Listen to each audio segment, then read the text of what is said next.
Hello everyone, welcome back to the Dork side. It is I, your friendly neighborhood dork on the road, and today we're talking about 5 things I hate. I hate them about the Honda Grom.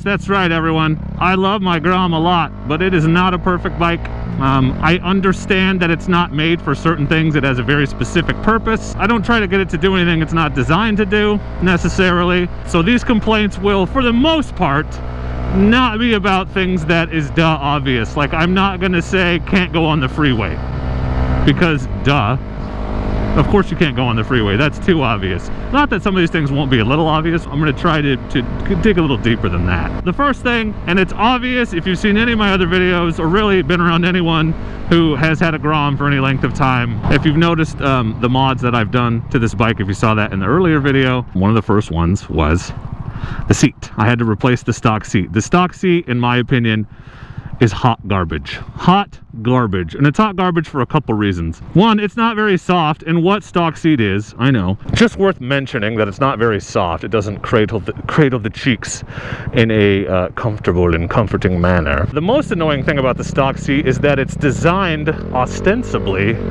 for 2 riders, for a rider and a passenger, right? And so it has a weird hump on it.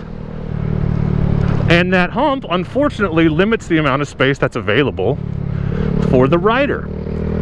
Which means my testicles rest uncomfortably on the tank. I talk about my testicles a lot in these videos. Have you noticed that? Probably more testicles per video than any other channel on YouTube. So don't forget to subscribe for more videos about testicles. The thing about that hump is, 1, it shoves you uncomfortably up against the tank.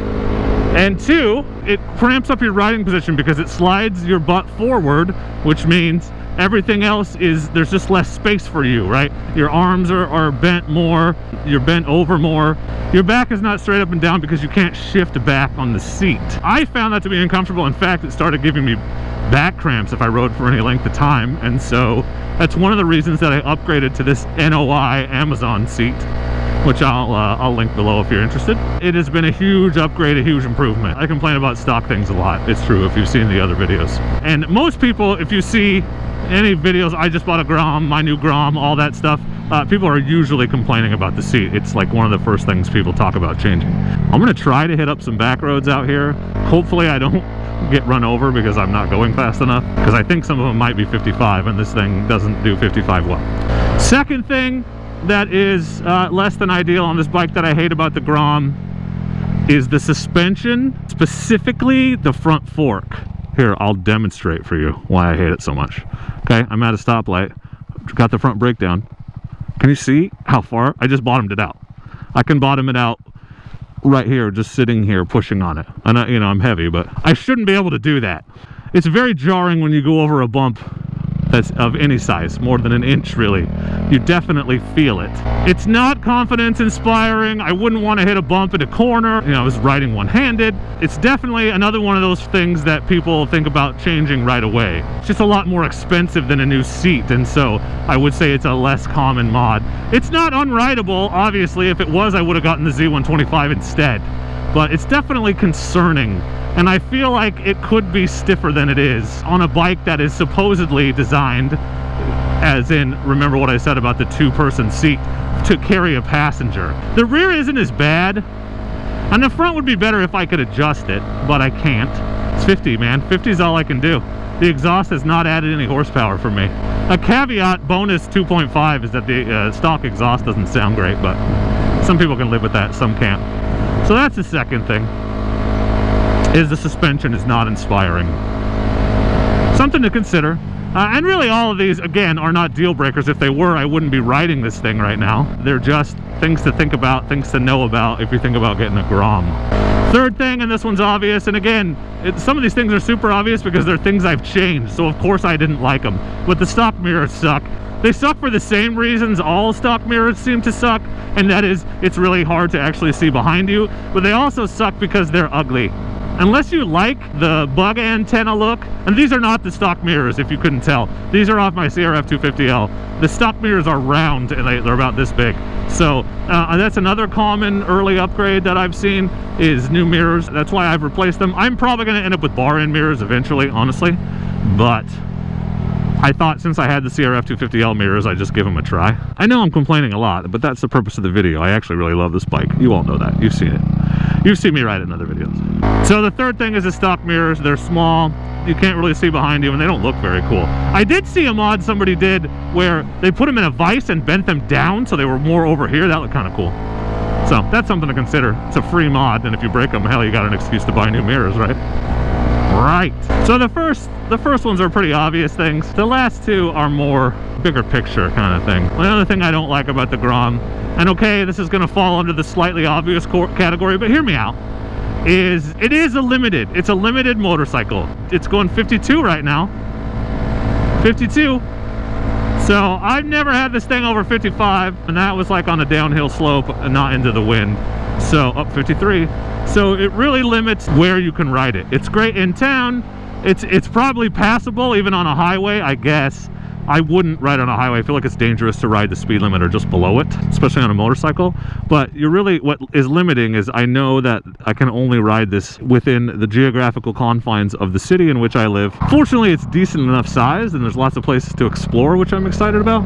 If I wanted to go to another town to explore that town, unless there's a very, very lightly traveled route on very back country roads, I can't get there, not safely. I'm not going to ride it down the side of the road, and I don't want people honking at me and passing me angrily the whole way there. As I need one of those triangles like they put on tractors if I was going to ride this thing down the highway. So it has limitations. Obviously, I didn't buy this bike to ride it on the highway. There are people that say they can get it up to 60. If I could get it up to 60, that would really open up the possibilities a lot. But even then, it wouldn't be comfortable and you wouldn't want to do it for any length of time. So it's definitely just an around town type motorcycle. That's what it's for. That's what's the thing that is less than ideal. Again, hate is a strong word, but people don't click on videos that say 5 things I mildly dislike. When flooded, turn around, don't drown. Good advice. It has limitations. There's things I can't do on it. I mean, it's why I have another motorcycle. It wouldn't be a great only bike. So maybe that's how I should word it. It's not a great only motorcycle. This is an interesting bridge. I've never actually been down here. Ooh, there's some bees. And the fourth thing, and this is really like, it's like a compliment that I turn into a weakness, right? It's like when you go to a job interview and they're like, what is your biggest weakness? And you say, I just work too hard. Or I'm just too much of a team player. I never think about myself. You know what I mean? I'm too busy helping everybody else to get my work done. Stuff like that. Not a real weakness, right? That's what this feels like when what I'm about to say. The fifth thing that I hate is that it's too easy to ride. And what I mean by that is I don't have to think about it. Like when you're riding a motorcycle, what's up, birds? You know, you need to be careful. It's way more dangerous than driving a car. It's important that you keep your faculties about you and are constantly vigilant, and you just got to pay attention to things like throttle control, clutch control, just making sure you're not stopping on uneven ground, just little things that can cause a stupid problem, right? Like railroad tracks, for instance. And this bike is so easy to ride that I don't have to do any of that. I forget that I need to do that. What the hell is this? Okay, I've never been out here before. I want to go see what's down here. So I'm not mindful when I ride this bike.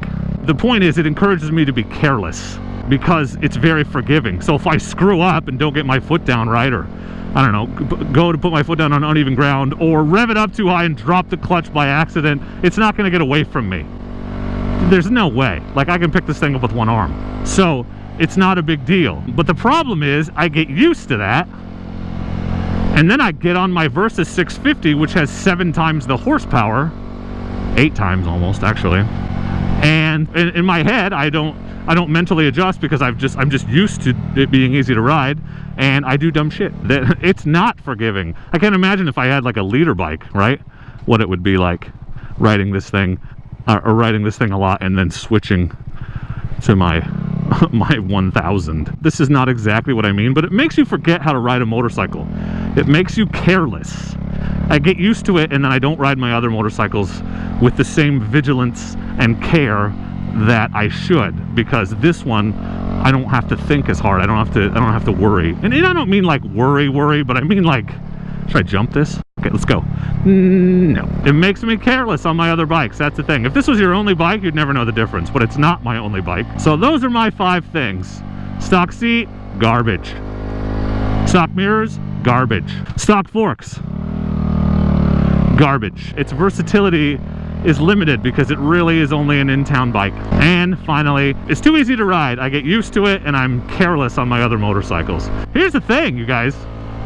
First of all, thank you for watching. Second, this is only the first in a 2-parts video series. That's right. I don't just hate this thing. I actually very much like it, and I'd like to tell you the 5 reasons why. So there should be a card popping up in the corner of your screen right now. And if you want, click on over to the 5 things I love about the Honda Grom video and check that out so you can see the other side of the coin. But before you do, tell me, what do you think? If you have a Grom, what is annoying to you about it? What is the most annoying thing about your Grom or about your motorcycle that you have? Did your motorcycle come with crappy stock mirrors? I know a lot of them do. Thank you all for watching. I sincerely appreciate you. And as always, do not forget to be excellent to each other. I thank you.